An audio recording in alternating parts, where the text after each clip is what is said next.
Hey guys, welcome back to my channel. Welcome to the next reaction to Are You Afraid of the Dark Season 4. The last episode that we watched together was The Tale of the Silent Servant, and that revolved around this scarecrow that came to life and acted as this kid's servant, but he made some bad decisions, but accidentally sending it to kill someone that was his member of his family. It was a pretty interesting episode actually, not one that I remembered at all, but pretty fun, gave me goosebumpsy vibes. Pretty fun take on the kind of scarecrow come to life storyline. Not particularly scary, but had a really interesting idea with the fact that it was someone's servant and how specific things that you could say would change how it acts, but also when he did things asking him to build a dugout, it then undid one of the things that it had already done to then do the new thing. It makes more sense when you watch it, but I had a good time with the episode. This episode, this is a big one, guys. This is the tale of the ghastly Grinner. Now, I was going to jump in quickly just to say that, as I said at the beginning of the season, there's a couple of different viewing orders for this season. I'm just going off the fan wiki, which says that the Ghastly Grinner is the next episode. There are other lists that say the next one's The Room for Rent, which obviously I'll get to, but I'm just going off the fan Wikipedia. Either way, the episodes don't really carry on from each other, so I'm going to get to them all eventually, but I just wanted to say that before we jump into it. But guys, the tale of the Ghastly Grinner. When I started these reactions, well, before I started these reactions and I decided to do this show, this was one of my favourite episodes of the entire show. I remember this episode so vividly from being a child, and I've watched it a couple of times over the years because I just have such a fond memory of it. And I'm not going to spoil too much about the storyline, we'll get into it because I know exactly what it's about. But if you've not seen it, please stick around and watch the episode with me. I'm excited to view it again, being a bit older, and I'm excited to view it again with you guys and see your thoughts on this one, because I remember it being so interesting an episode, not just from a storyline point of view, but in terms of creatively. But we'll jump into it more as we go throughout, and then we'll talk about it at the end. But I think this is one of the best episodes of the entire show from my memory, and I'm excited to see if it holds up. If you enjoyed the video, please let me know down below in the comments what you thought of the tale of the Ghastly Grinner, and there's a Patreon link in the description box below if you want to help support the channel and watch a couple episodes in advance. Let's jump into Season 4, Episode 8 of Are You Afraid of the Dark? The Tale of the Ghastly Grinner. Oh, Frank not wearing a checkered shirt this time, just a loose-fitting vest. Keep the flashlight still. I need paper. Hey, how about this? Hey, it's a comic book. No way! Chill, it's a comic book. It's not. Yeah, it's it is, baby. novel. Graphic novel. Hey, I could use this. Thanks. Betty Ann, telling a story. Betty Ann, telling a story. We all know that's a good time. What if comic books were something more? Like what? True stories. A guidebook to another dimension. All that. Whoa. Comic books take you into a world of fantasy and adventure. But is it a place that comes from somebody's imagination or somebody's experience? I'm so excited to be watching this episode. I've been waiting for this to start Series 4. Midnight Society. The Tale of the Ghastly Grinner. I think this is probably one of the most famous episodes of the show as well. Minus one or two that are coming up, and Laughing in the Dark, Midnight Madness, things like that. Ethan Wood was a comic book artist. Well, actually, he had dreams of being a comic book Well, it's artist. an incredible bedroom. Look at the size of it. Pass. Pinball machine, Rejected. things all over the walls. So far, things weren't going so well. This kid's give me very, if you've watched the Rob Zombie version of Halloween, young Michael Myers vibes.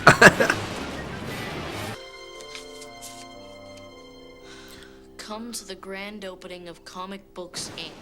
Fun. Fun, Prizes. Come early, avoid the crowd. Avoid the crowd? Yeah, it's a very, very quiet in there. Hey, Crimson Clown. Pirate. Bookish Babysitter. Can't remember what that episode's from. What are you looking for, Cakes? I'm not sure which one that ends one's from. I can't remember. Got a big sale on Dust Boy. I got this. It's you. I hear you're pretty good. What? Well, come on, Cakes. Don't be shy. Come on, Cakes. Did you bring some of your drawings? A lot of those Zoomers wouldn't know talent from Uncas. Uncas. That I stuck in my head since I was a Little kid. rough around the Stanley edges, Uncas. Cakes. But you draw like one of the greats.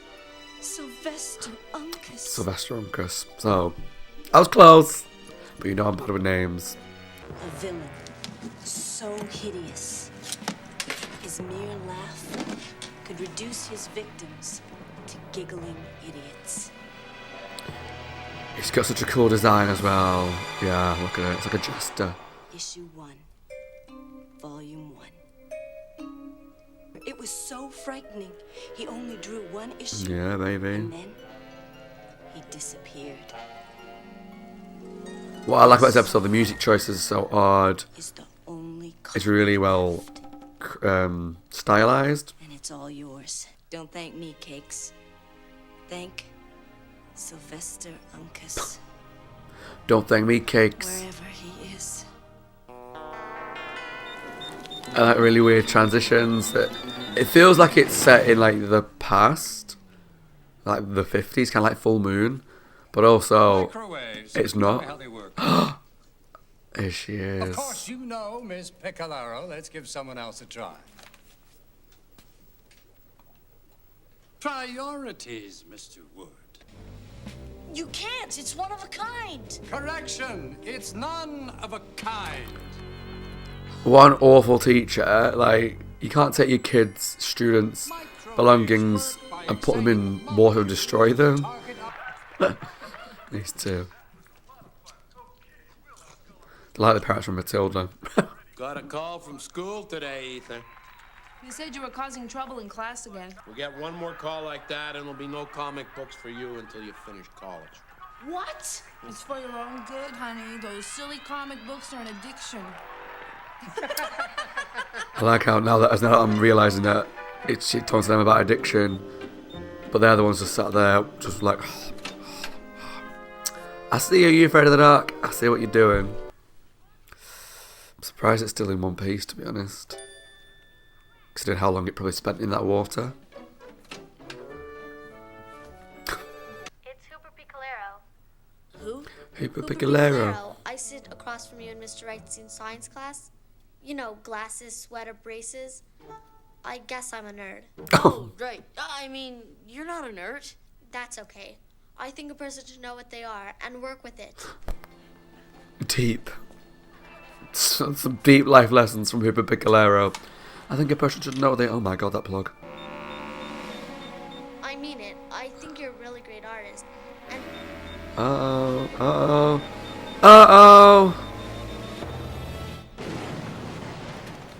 did your house just explode?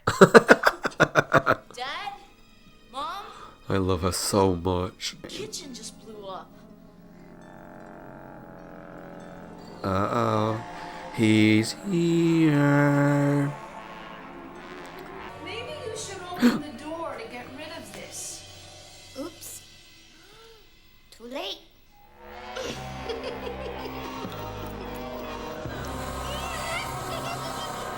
There's just something about the style of the episode and all the creative decisions that I love.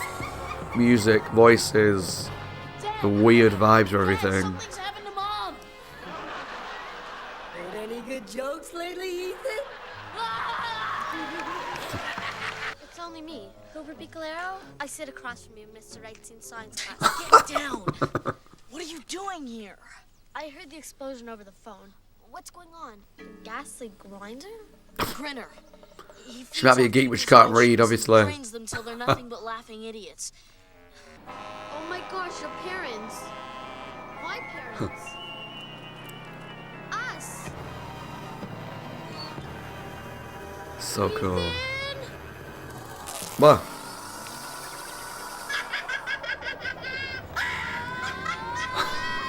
That's kind of creepy.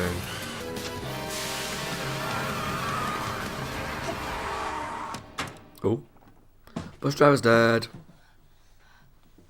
Oh god. It's kind of creepy. Why is this happening? It's not real. Not if you believe in the Uncansian theory. Sylvester Uncas always said Bloody Sylvester Uncas. drawing comics. He was creating guidebooks to other worlds. Uncas stumbled onto something far too evil to be toyed with, and he wanted to put a stop to it before it was too late. This was to be the final issue. Sylvester Uncas was my father. Oh, family drama. Oh my god. I'm daughter That's Uncas. why I sent you the invitation, Cakes. That's why I gave you the comic. You've got the touch. You've got the touch. I want you to finish his work. Microwaves. What? That's how you brought him through in the first place, right? And that's how Uncas wanted it to end. Yeah, right. We're not gonna find a microwave oven that big. Not an oven. Mr. Wrightson has... No, the only way to stop the... He's here, but behind you. Let's see him, let's see him, let's see him. Yeah, baby. Get her.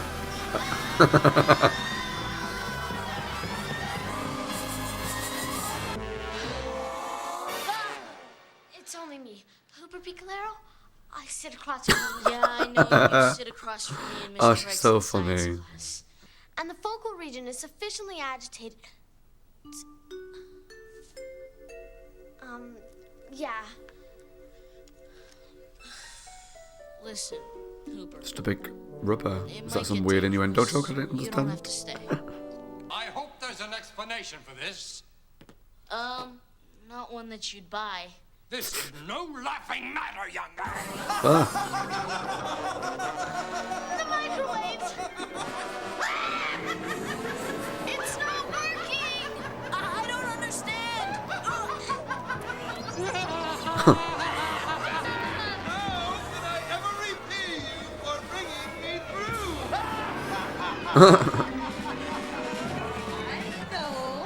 I'll leave you with a smile. Paper, saving the day. You've got to finish the drawings. That's what you wanted you to do. Me, I can't do that. Why not? I'm not good enough. Yes, you are. I believe in you, Ethan. Oh. She believed in you. But if you don't believe in yourself, How are we ever gonna you're win? doomed. Oh. Da, da, da, da. Let's prepare for war. It sure is quiet out there. I wonder where he is. Right there. How did she not notice him? Huh.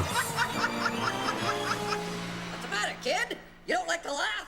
Sorry, I don't have much of a sense of humor. Hey, She's a Smile. hero. She's a legend. Who's laughing now? Da, da, da. Whoa. Okay. That was a really cool effect, though. Oh, they're fighting. Stay with me. We're getting out. I'm with you, kid. Let's go. Come back. I'm with your cakes. You can't escape. It's kind of interesting that they're having the final fight in comic book form. It's kind of like the climax that we don't see, but we also do still experience. Weird. But it is cool. Like a really interesting choice.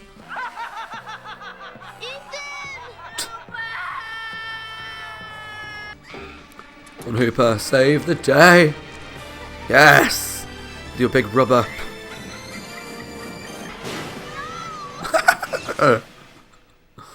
Oh, she's so funny. Wow. I'm borrowing rubber. Oh. I want you to meet my father, Sylvester Uncas. God. He's a good artist, I'll give him that. We always encouraged Ethan's talent, didn't we, dear? Oh, we knew from the very beginning that he was going to be a star. Oh, did we? And Hooper's his agent, or something. Or his As for bodyguard. Ethan, well, you might say he finally made it into the comics.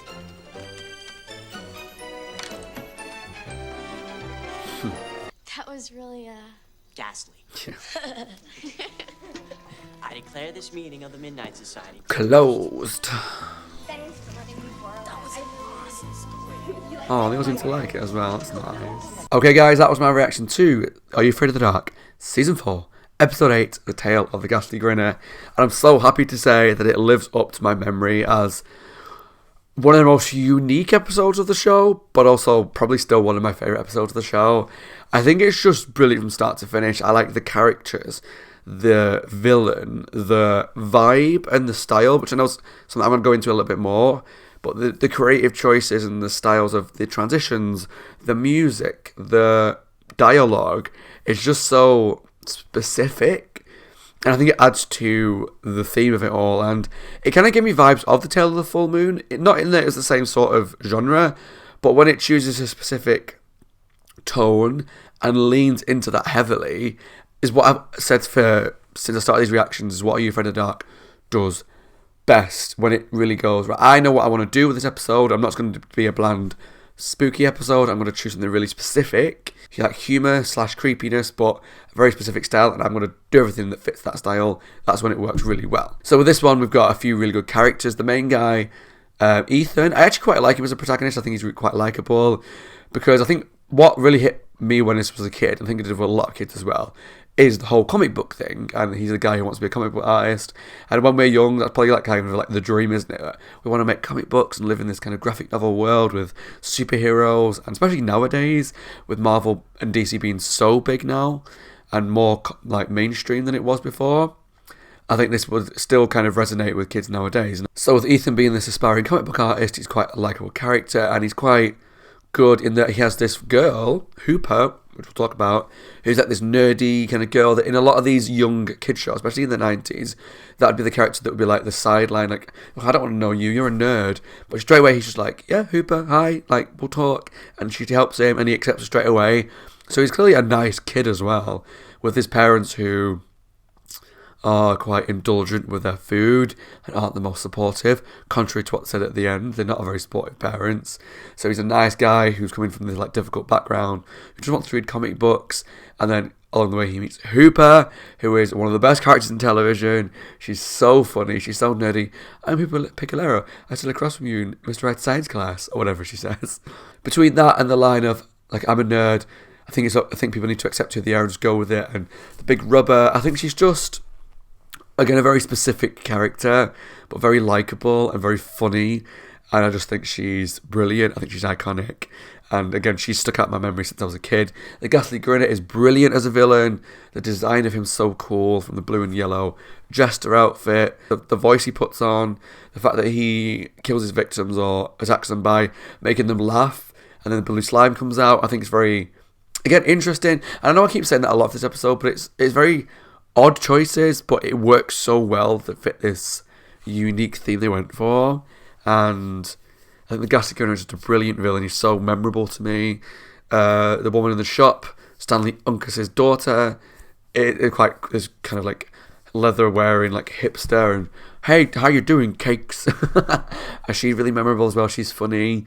And just things like the transitions from one scene to another, where it was like, and the thing would go across the screen, and the music choice is very like Peppa in between lines, and specific over the top music, sound effects. It's very cheesy, from when the Grinner gets out of the comic book, he bursts through the wall and there's the outline of the Grinner in the wall. The fact that the comic book got thrown into some water, but it's still okay, and he put it in a microwave to get the Grinners come to life. The plug in the wall has like plugs attached to plugs attached to plugs attached to plugs. It's just over the top and brilliant. And I do think this is one of the most popular episodes of the show. Yeah, I just think this is so good, and I hope you all enjoyed it too, especially if you've not watched this episode before. If you haven't, I'd advise going to watch the full-length episode, because I can't put all of it onto YouTube, obviously, for copyright reasons. Please go watch the full episode on YouTube or wherever. It's such a good episode. It's really funny, but I think there is a couple of really creepy moments. I think seeing the characters with the big hair smiling, laughing, and the blue coming out is a little bit creepy. Especially the bus driver, when he's like, huh. I think that's just a generally creepy image, because people when they're dying can twitch a lot. And it's just like, he was in a swerve the bus around, about to crash the bus, smacked his head in the front, and he was twitching. If you think about it, as a kid, it's probably not like something you realise fully how creepy that is. I don't know. But to me, as an adult, I'm like, that's quite dark. And I think it's just great. I love it all from start to finish. There's probably things that I want to talk about that I've forgotten about. But like I said, I love the characters, the villain, the design, the style, the music, the effects, like the laugh with the blue slime, when the Ethan and the Grinner ran into each other, and they went into the comic book. That was brilliant. And even just the fact that for an episode that's just a 20-minute episode of a kid's show, they designed a whole comic book, or at least parts of a comic book, I thought was great, because it was really good design as well. And I thought this episode was brilliant. Let me know down below in the comments what you thought of the episode. Did you love it as much as I did? Is it one of your favourite episodes? Is it not? If it's not, that's fine. Don't worry, you can still say, like, I appreciate all different opinions. I already can tell that my opinion from listening to some of the podcast from Series 4 is very different to a lot of people's. So, yeah, I'm excited to see what you guys think. Let me know down below in the comments. And as always, my name is Scott. I hope you guys are well. Taking care of yourself, staying safe. Subscribe to my channel if you're not already. And please take a look at the Patreon link down below. Thanks for watching. Take care. I'll see you all very soon for the next episode of You Afraid of the Dark. Bye, guys. Stay safe and have a good evening.